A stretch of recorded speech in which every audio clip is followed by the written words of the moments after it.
ఆంధ్ర తెలంగాణలో తక్కువ ఫీజులతో high quality results ఇస్తున్న ఏకైక సంస్థ Tirumal IAS institute. Welcome to Suman TV. నేను మీ సుమన్ టీవీ నాగ్. మేషరాశి వారికి కనుక మనం చూసుకుంటే especially Vedic astrology women point of view నుంచి చూసినప్పుడు ఏం చెప్తుంది, వారి గుణగణాలు ఏ విధంగా ఉంటాయి, అండ్ 2025 కనుక మనం చూసుకుంటే ఎంటైర్ 2025లో మేషరాశి వారికి అసలు ఏ విధంగా ఉంటుంది, ఏ మంత్లో ఏ విధంగా ఉంటుంది అనేది ఈరోజు మనతో పాటు వేదిక్ ఆస్ట్రాలజర్ ఉమా గారు ఉన్నారు. అది వారి మాటలోనే తెలుసుకుందాం. నమస్కారం ఉమా గారు. నమస్తే నాగరాజ్ గారు.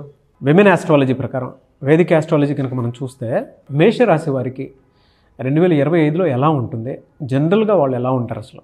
మేషరాశి అనగానే గుర్తొచ్చే నక్షత్రాలు ఫస్ట్ అశ్విని, భరణి, కృత్తిక 1వ పాదం దాకా అండి. సో ఇక్కడ మన సబ్జెక్ట్ వచ్చేసి ఆడవాళ్ళకి సంబంధించి.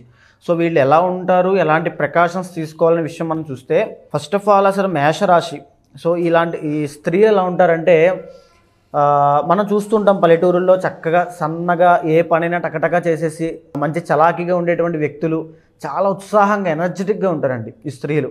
సో మనం చూస్తే అమ్మాయిలు ఒక 16 ఏళ్ల అమ్మాయి ఎలా ఉంటుంది, చాలా ఆనందంగా నవ్వుతూ స్వీట్గా మాట్లాడుతూ, ఎందుకంటే ఒరిజినల్ సెకండ్ హౌస్ వచ్చేసి వీళ్ళకి వృషభం అవుతుంది. సో వీళ్ళ మాటలు చాలా స్వీట్గా మాట్లాడుతూ చాలా ఎనర్జెటిక్గా, సో ఆ రకమైనటువంటి ఫ్లో ఆఫ్ ఎనర్జీతో వీళ్ళు ఎక్కువ ఉంటారు. అదేవిధంగా వీళ్ళ మాటలు 10 మందిని ఆకట్టుకునే విధంగా ఉంటాయి, శుక్రుడు కాబట్టి. అదేవిధంగా వీళ్ళు ఏదైనా సరే ఒక రంగంలోకి ప్రవేశించారనుకోండి మేషరాశి వాళ్ళు, దాంట్లో అంచెలంచెలుగా వెళ్ళిపోయి మేనేజరు, అదేవిధంగా టీమ్ లీడర్సు ఆ రకంగా వెళ్ళిపోతారు. ఈ మేషరాశి స్త్రీలు ఎగ్జాంపుల్ చెప్పాలంటే ఎలా ఉంటారంటే, ఒక ఆర్మీలోకి వెళ్ళాలంటే స్త్రీలు కావాలంటే, ఒక బలమైన పనులు చేసేటువంటి స్త్రీలు, టామ్ లేడీ అంటారు కదండి, అంటే మగవాళ్ళు చేసే క్యాపబిలిటీ, ఆ పొటెన్షియల్స్ కూడా ఆడవాళ్ళకు ఉంటాయి, ఆ బలము సామర్థ్యం ఉంటాయి. అలాంటి స్త్రీలు మేషరాశి సంబంధించిన వాళ్ళు ఉంటారండి. అంటే చాలా powerful women. Example Indira Gandhi. So వాళ్ళు ఎలా అయితే పవర్ఫుల్ థాట్స్తో ఉంటారో అలా మేషరాశి వాళ్ళు ఉంటారు. చాలా కోపం ఎక్కువగా ఉంటుంది, టెంపర్ ఎక్కువగా ఉంటుంది వీళ్ళకి. సో వీళ్ళని అబద్ధం ఆడినా మోసం చేసినా వెంటనే తీసుకోరు. సో ఎవ్వరికి లొంగరు అనమాట. సో ఆ రకమైన మనస్తత్వం ఉంటారండి వీళ్ళు మేషరాశి వాళ్ళు. అదేవిధంగా ఇంకా థర్డ్ హౌస్కి వచ్చేసరికి సిబ్లింగ్స్తోనూ వాళ్ళతో చాలా సరదాగా ఉండడం అదంతా ఓకే. కానీ ఎప్పుడైతే ఈ మేషరాశిలో ఉండేటువంటి ఒక నక్షత్రం ఉంటుందండి భరణి. సో ఈ భరణికి ఒక శాపం ఉంటుంది. అది ఏంటంటే మ్యారీడ్ లైఫ్ అనేది అసలు బాగోదు వీళ్ళకి. Majority of Bharani people divorce కేసులు ఎక్కువ ఉంటాయి ఆడవాళ్ళలో. సో ఎందుకంటే ఇక్కడ ఒరిజినల్ 7th హౌస్ వచ్చేసి మేషరాశికి తుల అవుతుంది. సో శుక్రుడు అంటే ఎక్కువగా లవ్ మ్యారేజ్ చేసుకోవడం కానీ, లేకపోతే మేనరికం సంబంధం భావన చేసుకోవడం, ఇలాంటివన్నీ కూడా ఈ మేషరాశి వాళ్ళకి, ఎస్పెషల్లీ భరణి నక్షత్రం వాళ్ళకి లవ్ మ్యారేజ్ లాంటివి ఎక్కువ అవుతుంటాయి.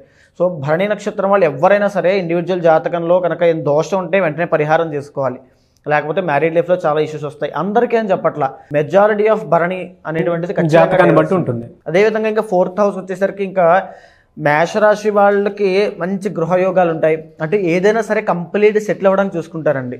అంటే ఏదైనా గ్రాస్పింగ్ పవర్ ఎక్కువ ఉంటుంది వీళ్ళకి ఇంకా చెప్పాలంటే. ఎందుకంటే మనం 2nd హౌస్ దాటి వచ్చేస్తాం కాబట్టి విద్య ఏం నేర్చుకోవాలని టక్కన పట్టేస్తారు. వీళ్ళని కనుక మనము ఏ ఐఏఎస్ కానీ ఐపీఎస్ కానీ అలాంటివి చదివించారనుకోండి టాప్లోకి వెళ్ళిపోతారండి, కుజుడు కదా. అదేవిధంగా 2nd హౌస్ అంటే ఇంకా సినీ రంగంలో అవ్వచ్చు, ఫ్యాషన్ ఫీల్డ్లో అవ్వచ్చు, వీళ్ళని కొట్టడం చాలా కష్టం. కెరీర్లో చాలా చాలా ఫాస్ట్గా, అంటే లాంగ్ లాస్టింగ్ ఉంటుంది వీళ్ళ కెరీర్. ఎందుకంటే 10th హౌస్ మకరం శని అవుతుంది. సో ఏదైనా సరే లాంగ్గా ప్లాన్ చేసుకుంటారు వీళ్ళు, చాలా తెలివైన వాళ్ళు. అదేవిధంగా ఇంకా 6th హౌస్ వచ్చేసరికి ఈ మేషరాశి వాళ్ళు జాగ్రత్తగా ఉండాల్సిన స్త్రీలు ముఖ్యంగా ఆరోగ్య సమస్యలు కొన్ని చెప్పారండి. అదేంటంటే నరాలకు సంబంధించి చిన్న వయసులోనే బుధుడు సూచిస్తుంటాడు కాబట్టి చిన్న వయసులోనే న్యూరో ప్రాబ్లమ్స్ అవ్వచ్చు, స్కిన్ ప్రాబ్లమ్స్ అవ్వచ్చు, లేకపోతే ఈఎన్టీ ప్రాబ్లమ్స్ అవ్వచ్చు, ఇలాంటివన్నీ కూడా చిన్న వయసులోనే వస్తాయి. సో మేషరాశి స్త్రీలు ఎవరైనా ఉమెన్ ఉంటే కనుక వాళ్ళకి ఇలాంటి ప్రాబ్లమ్స్ ఏమైనా ఉంటే మీరు వెంటనే జాగ్రత్త తీసుకోవాలి, లేకపోతే అది పెరుగుతూనే ఉంటుంది, తగ్గేది కాదు. అది 6th హౌస్లో బుధుడు ఎప్పుడైతే సూచిస్తుంటాడు. ఇంకా ఇలాంటి స్త్రీలకి చెప్పాలంటే ఎక్కువగా మగ సంతానం కలిగే అవకాశాలు చాలా ఎక్కువ ఉంటాయండి. 5th house ruled by Leo కాబట్టి ఎక్కువ ఉంటుంది. ఒకవేళ నిజంగా ఏ అబ్బాయో ఏ మఖా నక్షత్రం మీద పుట్టాడు అనుకోండి, ఇంకా తల్లి అయినటువంటి ఈ మేషరాశి స్త్రీల యొక్క జాతకం అదృష్టం పట్టినట్టే, విపరీతమైన అదృష్టం పడుతుంది అబ్బాయి సంతానం పుట్టడం వల్ల. అదేవిధంగా వీళ్ళకి మ్యారీడ్ లైఫ్. సో మ్యారీడ్ లైఫ్లో వీళ్ళు ఎప్పుడు కూడా మొగుడు ఎక్కువ పని చేయాలి, అతనే మనకు అన్నీ తీసుకురావాలి, మొగుడు ఇంకా బాగా చూసుకోవాలి, కోరికలు చాలా ఎక్కువ ఉంటాయి. మ్యారీడ్ లైఫ్ మీద ఎక్స్పెక్టేషన్స్ చాలా ఉంటాయి వీళ్ళకి. ఓకే. సో ఎక్స్పెక్టేషన్స్ భరణి నక్షత్రం వాళ్ళకైతే కాస్త ఇబ్బంది కలుగుతుంది, అశ్విని కృత్తిక అయితే పర్వాలేదండి. సో ఈ అశ్విని నక్షత్రం గురించి కూడా మనం చెప్పుకున్నాం ఆల్రెడీ. చాలా ఫాస్ట్ అండ్ షిఫ్ట్ అయిపోతుంటారు, మూడ్ స్వింగ్స్ చాలా ఎక్కువ ఉంటాయి. సో ఈ మేషరాశి స్త్రీల విషయంలో అయితే కాస్త మ్యారీడ్ లైఫ్ అనేది డిలే అవ్వడం, లేకపోతే భరణి నక్షత్రం వాళ్ళకైతే ఫ్లక్చువేషన్స్, డివోర్స్ ఇవన్నీ అవుతాయి. అష్టమ స్థానం కనుక తీసుకుంటే సో వీళ్ళు దేనికంటే ఈ యొక్క అత్తగారు పెళ్ళైన తర్వాత అత్తగారితో ఇబ్బందులు వచ్చే అవకాశం ఉంటుంది. ఒరిజినల్ 8th హౌస్ కూడా కుజుడే కాబట్టి 2 కత్తులు ఒకే దాంట్లో ఇమ్మడం ఉంటారు కదండి. అలాగే ఈమె యొక్క టెంపర్కి అత్తగారి టెంపర్కి అవుతూనే ఉంటుంది, పోరు ఎప్పుడు అవుతూనే ఉంటుంది.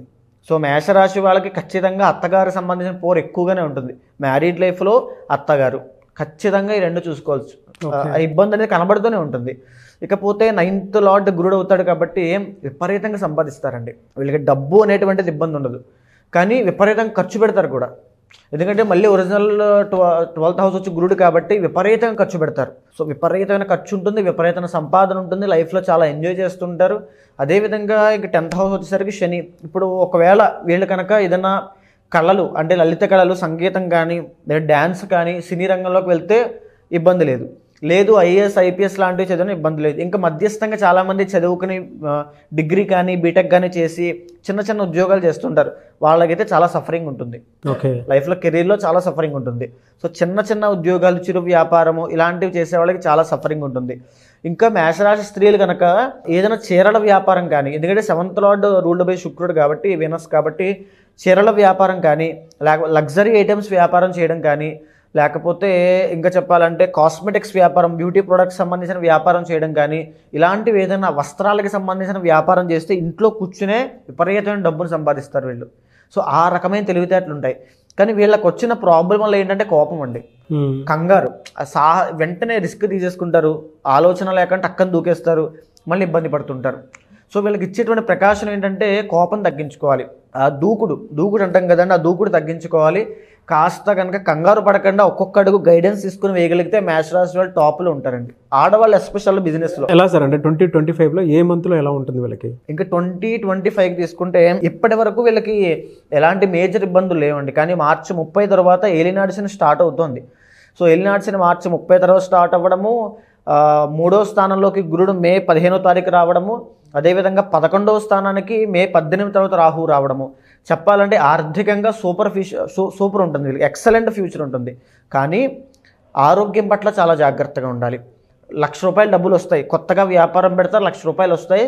కానీ ₹1,00,000 రూపాయి కూడా నిలబడదు, ₹1,00,000 వెళ్ళిపోతూనే ఉంటాయి. ఎందుకు? 12th లోకి శని రాబోతున్నాడు, 11th లోకి రాహు వస్తున్నాడు. విపరీతమైన డబ్బు, విపరీతమైన పేరు వస్తుంది, కానీ డబ్బులు నిలబడవు. సో వీళ్ళు చేయాల్సిన ఏంటి అంటే శనికి సంబంధించి ప్రతి శనివారము మేషరాశి వాళ్ళు ఎస్పెషల్లీ మార్చి 30 తర్వాత నుంచి ప్రతి శనివారము నల్ల నువ్వులు దానంగా ఇవ్వాలి స్త్రీలు. అదేవిధంగా ప్రతి మంగళవారం రోజు కూడా హనుమాన్ చాలీసా చదువుతూ ఉంటే వీళ్ళకి అధిపతి కుజుడు కాబట్టి వీళ్ళ పొటెన్షియల్ పెరుగుతుంటుంది, వీళ్ళ స్కిల్స్ డెవలప్ అవుతుంటాయి, వీళ్ళ కాన్సన్ట్రేషన్ పెరుగుతుంటుంది, ఆ దూకుడు అవన్నీ తగ్గుతాయి. ఏ టైంలో ఏ నిర్ణయం తీసుకోవాలో వీళ్ళకి బాగా అర్థమవుతుంది. సో మేషరాశి స్త్రీలు ఎస్పెషల్లీ హనుమాన్ యొక్క ఆరాధన చేయాలి. శనికి ప్రతి శనివారము శనికి నువ్వుల దానం ఇవ్వాలి. ఇంకా మిగతా మంత్లో ఎలా ఉంటుందండి? మిగతా మంత్లో వచ్చేసరికి వీళ్ళకి ఎస్పెషల్లీ అక్టోబర్ తర్వాత ఇంకా బాగుంటుంది.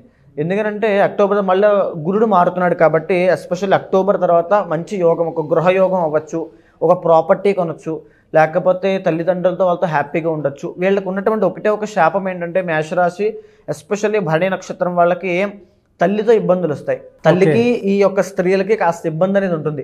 అంటే తల్లి తీసుకునే నిర్ణయాలన్నీ కూడా వీళ్ళ మీద వ్యతిరేక ఫలితాలు అనేవి చూపిస్తూ ఉంటాయి. అదేవిధంగా లగ్నం రూల్డ్ బై మార్స్ కాబట్టి జాగ్రత్తగా ఉండాల్సిన అంశం బ్లడ్ అండి. బ్లడ్కి సంబంధించిన ఆరోగ్య సమస్యల్లో వీళ్ళు చాలా జాగ్రత్తగా ఉండాలి. సో ఈ మేషరాశి వాళ్ళు ఎవరైనా సరే స్త్రీలండి బ్లడ్కి సంబంధించి 6th లార్డ్ బుధుడు కాబట్టి నరాలకి సంబంధించి, స్కిన్కి సంబంధించి ప్రత్యేకమైన శ్రద్ధ తీసుకోండి. లేకపోతే మేషరాశి వాళ్ళకి అది డిఫాల్ట్గా ఉన్నటువంటి ఆరోగ్య సమస్యలు ఖచ్చితంగా ఎప్పటికప్పుడు వచ్చేస్తాయి. ఎలా సార్ అంటే జనరల్గా అడుగుతున్నాను, అక్టోబర్ నుంచి డిసెంబర్ వరకు బాగుంటుంది, కొద్దిగా పర్లేదు, బాగుంటుంది అంతేనా?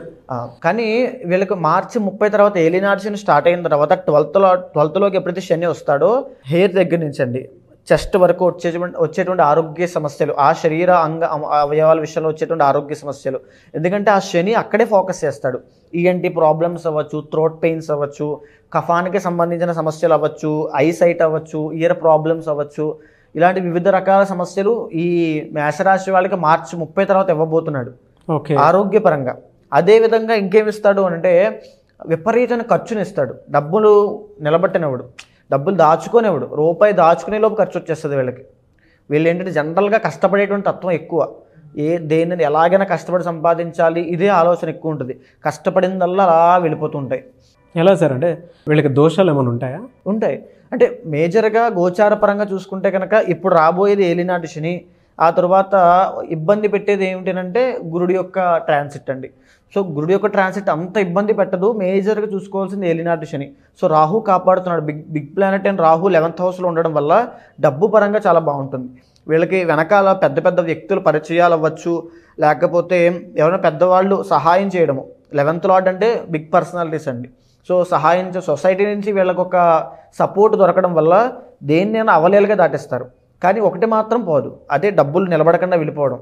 డబ్బులు ఖర్చు అవుతూనే ఉంటాయి, అది మాత్రం పోదు. ఈ డబ్బులు నిలబడకపోవడం, ఎక్స్పెండిచర్ విపరీతంగా అయిపోవడానికి, ఈ ఏలినాటి శని దోషం పోవడానికి సో వీళ్ళు ఏం చేస్తే మంచిదంటే శనికి సంబంధించి 19,000 సంఖ్య జపం జరిపించి, అదే 19,000 సంఖ్య హోమాన్ని, తర్పణాన్ని, మార్జనాన్ని, శనికి అభిషేకము, శివుడికి అభిషేకము చేస్తే ఒకసారి ఇవంతా చేస్తే కనుక 2.5 years వీళ్ళని కాపాడుతుంది ఈ చేసిన పూజ, ఈ మేషరాశి స్త్రీలని.